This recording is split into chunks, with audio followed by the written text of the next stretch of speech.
No niin, aloitetaanpa perinteinen voittolaukauskisa, Etelä-Saimaan kiekkokisa. Maali luistelee Etelä-Saimaan joukkueesta Kasper Pekari. Kasperin suosikki maalivahti maailmassa ei ole kukaan, ei sen vähempää kuin Martin Brodeur. Ensimmäinen laukaja Emeli Kihlström aloittaa Kiepun joukkueessa voittolaukauskisan. Emeli tulla. Emeli suosikkipelaaja Saimassa ylös Patrick Davis. Ja maali, ensimmäinen maali. Kieppu siirtyy 1-0 johtoon.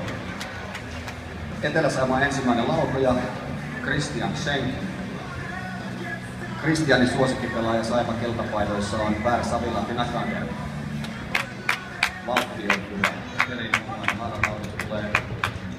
Viime hetkellä maalivahti pystyy torjumaan maalintekoyrityksen.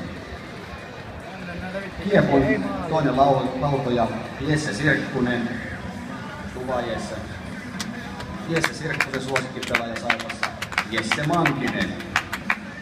Hieno maali. Hanskasta kimpoo kiekkoille ylänurkkaan. Tilanne siis 2-0.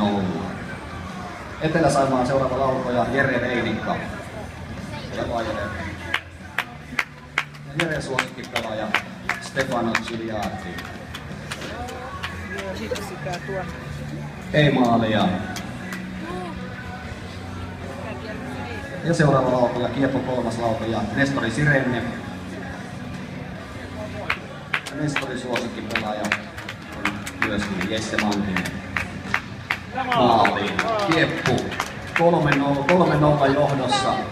Kieppu on tänään tulessa.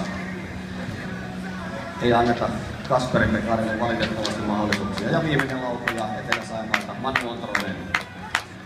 Ja Manukin suosikkipelaaja Saiman joukkueessa on Jesse Mankinen. Ei maalia. Tilanne ja ottelu päättyy siis Kiepun voittoon 3-0.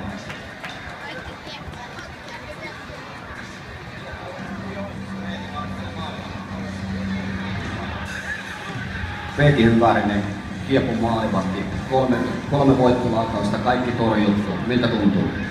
Hyvältä. Oliko tässä tilanteessa olo kuin Jussi Markkasella telkkari-rankkarikisan jälkeen?